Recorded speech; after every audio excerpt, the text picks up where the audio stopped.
यह कहानी बहुत समय पहले की नहीं है, बिल्कुल नई है और लॉकडाउन के समय की है। स्त्री जब तक मौन है, संस्कारी लगती है। वही स्त्री जब अपने हक के लिए लड़ती है तो चरित्रहीन और अहंकारी लगती है। कुंडी खटकने की आवाज सुनकर निम्मी ने दरवाजा खोला। जी कहिए, क्या बात है? जी मेरा नाम सूरज है और हम आपके मोहल्ले से हैं। कहीं आपको राशन की जरूरत तो नहीं? जी आपका बहुत बहुत शुक्रिया, लेकिन अभी घर में राशन है, अभी राशन की जरूरत नहीं। ठीक है, जब भी जरूरत पड़ेगी मेरे मोबाइल नंबर पे आप फोन कर दीजिएगा, मैं पहुंचा दूंगा। लॉकडाउन का तीसरा दिन था। पूरा शहर उदासी और सन्नाटे की ओर बढ़ रहा था। किसी को नहीं पता था कि कब बाजार खुलेगा। निम्मी का पति अमर किसी काम से दूसरे शहर गया हुआ था। लॉकडाउन दिन पे दिन बढ़ता ही जा रहा था। वह चाहकर भी अपने गांव नहीं आ पा रहा था। अभी निम्मी की शादी हुए साल भर भी नहीं हुआ था। वह अभी ठीक से अपने गांव को जानती पहचानती भी नहीं थी। निम्मी बहुत ही खूबसूरत थी। न जाने कितने नौजवान निम्मी को किसी न किसी तरह पाना चाहते थे। एक ओर राशन खत्म हो रहा था तो दूसरी ओर गेहूं का फसल पककर खराब हो रही थी। मेरे जैसा इश्क में पागल फिर मिले या ना मिले कल, सोचना क्या हाथ। कैसी हो अभी? आना तो मुमकिन नहीं लगता। गेहूं के क्या हाल है? कभी खेत पर गई थी कि नहीं? एक दिन गई थी, फसल पक चुकल बा, कटेगी कैसे? मजदूर भी नहीं मिल रहल बा। अब तो हम आ भी नहीं सकते। अब तुम चाहे जो करो। धनी सेठ राम ने निम्मी के पति को बाहर बुलाया। अमर जरा बाहर आना तो।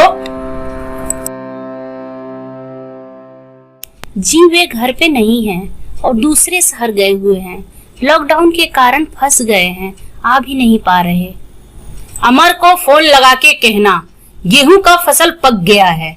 जल्दी से यदि नहीं काटा गया तो पूरा गेहूं खराब हो जाएगा। जी आपका बहुत बहुत शुक्रिया, मैं कह दूंगी। देखो, अमर जल्दी आता है तो ठीक है, नहीं आता है तो मुझे खबर भिजवा देना, मैं कटवा दूंगा। जी शुक्रिया, जरूरत पड़ेगी तो मैं आपको खबर भिजवा दूंगी। हालांकि धनी सेठ राम अच्छी तरह जानता था कि अमर घर पर नहीं है, वो लॉकडाउन में फंसा हुआ है।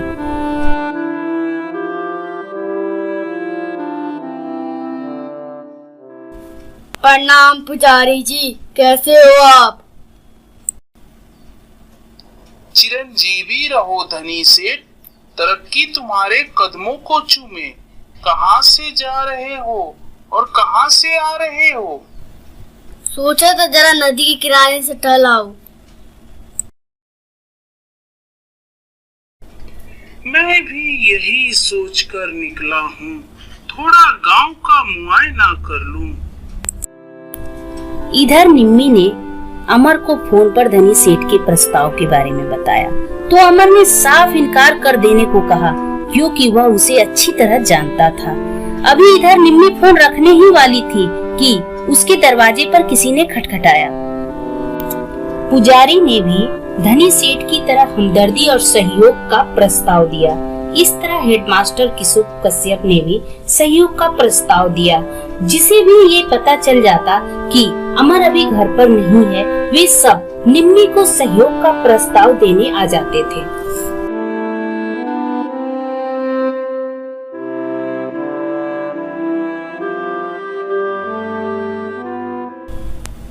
अरे निम्मी जी, आपको किसी चीज की जरूरत थी तो मुझे फोन कर दिया होता। आप क्यों धूप में बाहर निकली? जी शुक्रिया मेरे बारे में इतना सोचने के लिए। मैं अपना काम स्वयं ही करती हूँ। जब मैं कभी असहाय हो जाऊंगी तभी किसी को बुलाऊंगी। बस इतना कहकर निम्मी ने अपने घर का सामान लिया और तेजी कदमों से अपने घर की ओर बढ़ गई। पर रास्ते भर यही सोचते जा रही थी, उसकी सासू माँ की शुगर की दवा खत्म हो गई है और मेडिकल स्टोर गांव से बहुत दूर है। गेहूं का फसल भी पक गया है, उसे कटवाना बहुत जरूरी है। धनी सेठ, पुजारी जी, मास्टर साहब, ये सब लोग हमारी मदद क्यों करना चाहते हैं? क्या ये लोग इतने नेक दिल हैं या इसके पीछे उनकी कोई चाल है? इसी तरह कुछ दिन बीत गए, पर गेहूं की फसल का तो कुछ करना ही था। निम्मी यह सोच ही रही थी कि धनी सेठ मजदूर के साथ उसके घर आ गया। आप तो संकोच करोगी निम्मी जी, लेकिन हमारा भी तो कुछ फर्ज बनता है। आप कहना क्या चाहते हैं? मैं कुछ समझी नहीं। इसमें समझने वाली कौन सी बात है? बस तुम कह दो तो खेत से गेहूं ले आए। जब मजदूर लेकर ही आए हैं तो गेहूं कटवा दीजिए, आपकी बड़ी मेहरबानी होगी। तुम सब जाओ और जल्दी से खेत से गेहूं काट के लाओ। निम्मी जी, एक गिलास पानी तो हमें पिलाइए। जी आप यहाँ बैठिए, मैं ले आती हूँ। उसी शाम धनी सेठ फिर निम्मी के घर आया। अब क्यों आए आप मेरे घर? तुम ठीक हो ना निम्मी? मेरा मतलब तुम खुश तो हो ना? जी मैं ठीक हूँ, गेहूं का फसल कटवा दिया, बहुत बहुत धन्यवाद। इससे ज्यादा मुझे आपकी कोई जरूरत नहीं है। इतना ही नेक और अच्छे इंसान है तो अपने बीवी बच्चों का ध्यान रखिए, वे लोग आपके काम आएंगे, मैं नहीं। मैं इतनी भी बेवकूफ नहीं हूँ जो आप लोग की हमदर्दी को समझ ना सकूं। अपने गांव में कितने गरीब लोग और लाचार हैं जिनके घर कई कई दिन चूल्हा नहीं जलता, उन लोगों की मदद करने कोई नहीं जाता। यदि सचमुच किसी का मदद करना चाहते हैं तो उनकी मदद कीजिए। मैं इतनी कमजोर और लाचार नहीं हूँ जो अपनी मदद न कर सकूं। धनी सेठ राम शर्म से अपना मुंह झुकाए वहाँ से चला गया।